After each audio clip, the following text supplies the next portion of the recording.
Honneur à vous les gars, j'espère que vous allez bien et bienvenue sur Fumigène, review du premier épisode de Jujutsu Kaisen, la saison 2. Et franchement, c'est un plaisir pour moi de vous faire des reviews de Jujutsu Kaisen parce que pour ceux qui me connaissent, vous savez que j'ai pas trop été emballé par la version manga. J'ai acheté, je crois, les 2 ou 3 premiers tomes.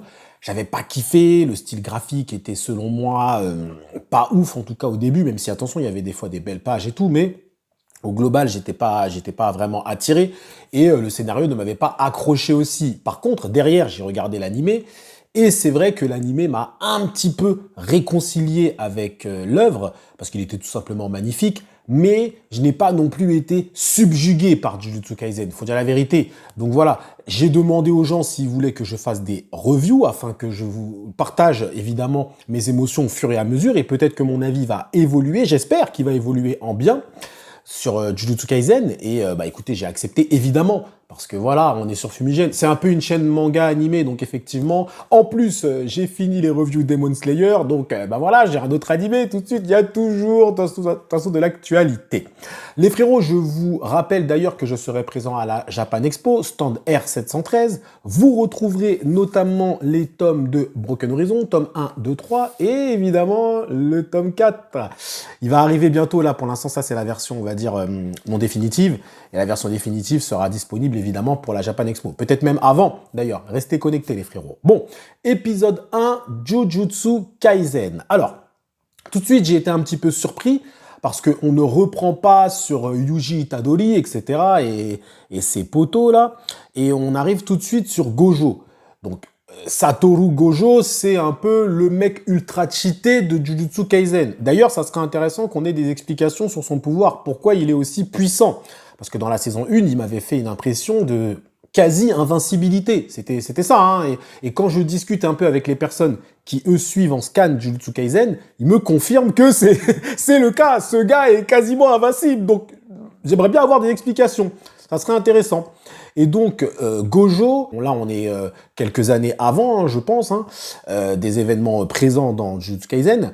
Et donc, on va découvrir un peu, je pense, le passé de Gojo. Mais, ce qui est intéressant, c'est qu'on s'aperçoit qu'il était ami avec Geto. Donc, Geto qui est maintenant un antagoniste de Jujutsu Kaisen. Donc, je pense que déjà leur relation aura un rôle clé dans cette saison. On va nous expliquer un peu pourquoi le Gojo d'aujourd'hui était le Geto d'hier. Vous voyez ce que je veux dire? C'est ça, j'ai trouvé que c'était plutôt intéressant. Parce que, en fait, lorsque les deux personnages vont se confronter idéologiquement, pas physiquement, on s'aperçoit que Geto, en fait, pense que les exorcistes sont là pour aider les faibles. Et que les forts, donc les forts sont là pour aider les faibles, justement, et qu'ils ne doivent pas utiliser, en fait, n'importe comment leur pouvoir. Et Gojo, lui, c'est le contraire. Gojo, lui, il dit, mais moi, j'en ai rien à foutre, en fait. Pourquoi on doit protéger les faibles? Donc, c'est assez intéressant parce que si tu t'arrêtes à ça, tu te dis que c'est Gojo qui va devenir un antagoniste. D'ailleurs, Gojo antagoniste, ça serait quelque chose, hein. Gojo antagoniste dans Jujutsu Kaisen, ça serait quelque chose. Hein. Bah, c'est le truc quasiment impossible à battre, hein, clairement. Mais bref. Et donc, je pense que leur relation sera clé. Alors, déjà, en termes de mise en scène, tout ça, animation, ouais, là, on est parti sur quelque chose d'extrêmement lourd. Hein. Franchement, est-ce qu'on va dépasser Demon Slayer? Ça me paraît bien possible, hein, franchement, et ça me fait mal de le dire, parce que Demon Slayer avait déjà mis la barre très haute, mais là, l'animation, la mise en scène, tout, les plans de caméra, tout, c'est extraordinaire, j'ai pas d'autre mot que extraordinaire. Je veux dire, même un plan où t'as une jeune fille, je me souviens plus de son nom, ou Taime, ou je sais plus quoi, elle se baisse un moment en dessous d'un lit, juste pour voir, et tu vois des souris, mais rien que ce plan-là, en fait, comment il est fait, tu pètes un câble, tellement c'est fait, en fait, c'est très immersif, Jujutsu Kaisen. Faut dire la vérité, quand tu regardes, t'es immergé dans l'univers, avec les petites OST, etc., cet univers un peu film d'horreur, c'est incroyable, c'est le niveau d'animation d'un film. Mais très clairement, c'est le niveau d'animation d'un film, ni plus ni moins. Là, franchement, tout est parfait à ce niveau-là, donc je vais pas vous le ressortir à chaque review, ça n'aurait aucun intérêt. Mais là, en tout cas, ce qui est sûr, c'est que Jujutsu Kaisen, en termes d'animation, c'est niveau film. C'est même supérieur à certains films. Franchement, donc, ouais, Mappa, Ouais, on a compris, Mappa, Jujutsu Kaisen, on a compris, hein. Ils vont nous le bichonner, ça c'est clair, net et précis. Franchement, ces dernières années, les frérots, on peut se dire aussi qu'on est quand même bien servi, hein. On est bien servi en animation, franchement, on a quand même maintenant des trucs qui sont, mais d'une lourdeur incroyable, hein. C'est Demon Slayer, Jujutsu, même SNK, on peut le mettre un peu dedans, SNK, même si effectivement c'était un peu en dessous à certains moments, mais globalement, SNK, franchement, c'était une très bonne animation aussi. Franchement, Jujutsu Kaisen nous régale. On peut le dire. Là, ça régale en tout cas. Bref. Donc, il va y avoir une forme, je pense, hein, au centre de cette saison. Je pense que ça va être centré, vous savez, sur le truc là. Tengen, sorte de, je sais pas si c'est un démon ou un dieu. Effectivement, il y a un culte autour de lui, effectivement. Et ce Tengen, en fait, a une énergie, plasma, je sais pas quoi. Alors, c'était pas très clair. Je vais pas mentir, c'était pas très clair. Faudrait que je me remate un peu l'épisode, ou peut-être que les prochains épisodes me donneront plus d'informations. Bon, c'était pas non plus ultra clair. Mais en tout cas, je veux dire, la mission, elle est plutôt simpliste, c'est il faut sauver une jeune fille pour après la sacrifier. Ah ouais, on est dans Jujutsu Kaisen, hein, c'est comme ça, hein, parce que Yuji Itadori, tu lui fais bouffer les doigts pour après le tuer. Tu vois ce que je veux dire? Bah là, c'est pareil. Cette jeune fille, on va la sauver pour la sacrifier. C'est plutôt pas mal, ça. Plutôt pas mal. Mais bref, en tout cas, ouais, parce qu'il y a une sorte de culte autour de Tengen. Tengen, faut pas qu'il évolue ou je sais pas trop quoi, parce que sinon ça peut être compliqué. Mais bon, de toute façon, il y a Gojo, hein, j'ai envie de te dire. Donc, s'il y a un problème, il y a Gojo, moi, j'ai envie de te dire. Donc, bref, cette saison, ça va être ça, apparemment. Donc, derrière, ils vont se confronter donc à une organisation qui, elle, veut apparemment, attraper la jeune fille, tuer la jeune fille directement pour qu'il évolue. Enfin, c'est pas très clair, mais je pense que ça va être développé. Donc, à surveiller, je pense, relation entre Gojo et Geto. Comment le Gojo d'hier devient le Geto d'aujourd'hui, ou plutôt, comment le Gojo d'hier devient le Geto, ou bref, vous m'avez compris en tout cas les frérots.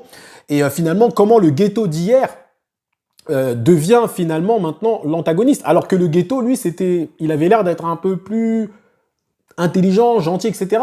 Et d'ailleurs, Gojo, tu ressens une certaine forme de laxisme. Le gars, il te la raconte. Alors, d'ailleurs, petit passage ultra lourd, ça, je vais pas mentir. Quand Gojo, il dit au mec, tu sais quoi, juste, si tu me supplies, je te tuerai pas. Mais j'ai dit, mais...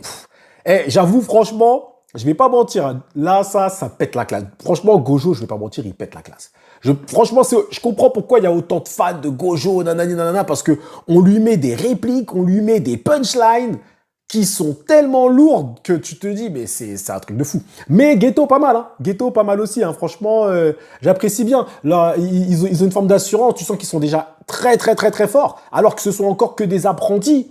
Donc, tu sens déjà qu'ils sont très forts, donc t'as hâte de les voir combattre, en fait. C'est ça le truc. Et on a été servi, on a bien été servi. Donc, moi, ce que j'attends de cette saison, c'est déjà, évidemment, la relation Gojo-Geto. J'attends de comprendre pourquoi le Geto d'hier, qui est un Geto plutôt bienveillant, devient le Geto d'aujourd'hui. Comment il va être, comment on va amener ce cheminement, comment on passe de protagoniste à antagoniste. C'est très intéressant, ça. Donc ça, j'espère que ça va être bien développé.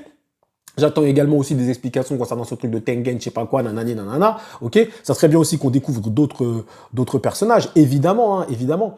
Et évidemment, j'attends qu'on reste sur le même niveau d'animation. Là, ils nous ont donné ça, maintenant, faut assumer, hein, les frérots. Ah, ça, c'est clair, net et précis, hein, franchement.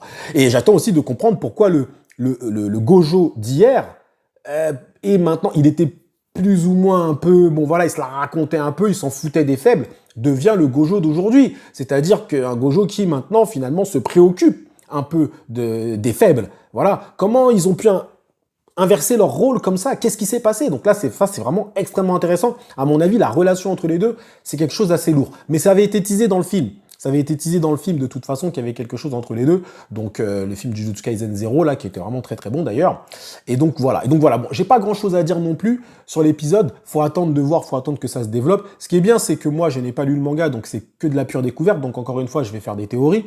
Je pense par contre qu'à chaque fois que je regarderai un épisode, j'irai voir quand même la version manga, même si selon moi, c'est mon avis, pour moi la version manga, c'est très difficile qu'elle soit au-dessus de ça, mais mais quasiment impossible pour moi. Donc, mais j'irai quand même regarder parce que des fois dans le manga, il y a peut-être plus d'informations, ils peuvent passer à côté de certaines choses de façon à ce que je puisse comprendre au maximum. Donc, des fois, ces reviews seront reliées finalement aussi à la version manga, parce que voilà, je lirai la version manga et après, voilà, je ferai la revue derrière. Ce qui peut être intéressant de faire des comparaisons anime-manga, pour quelqu'un qui connaît pas la suite, évidemment. Donc voilà les frérots, en tout cas, dites-moi vous maintenant en zone commentaire ce que vous en avez pensé. Abonnez-vous, comme d'habitude, Fumigène H. Abonnez-vous à Fumicho aussi, la chaîne secondaire. Je parle en ce moment, ça va être des fans de manga sur DB, etc. Mais ça peut changer. S'il y a un autre animé qui attire mon attention, je peux le faire sur Fumicho. Donc voilà, n'hésitez pas les frérots, allez-y, commentez, likez, partagez, faites ce que vous voulez. Donc voilà les gars, en tout cas merci à vous d'avoir suivi cette petite review de 10 minutes jusqu'au bout. Prenez soin de vous et que l'honneur soit avec Gojo. Ouais, il a trop la classe Gojo, mais Ghetto aussi un petit peu quand même.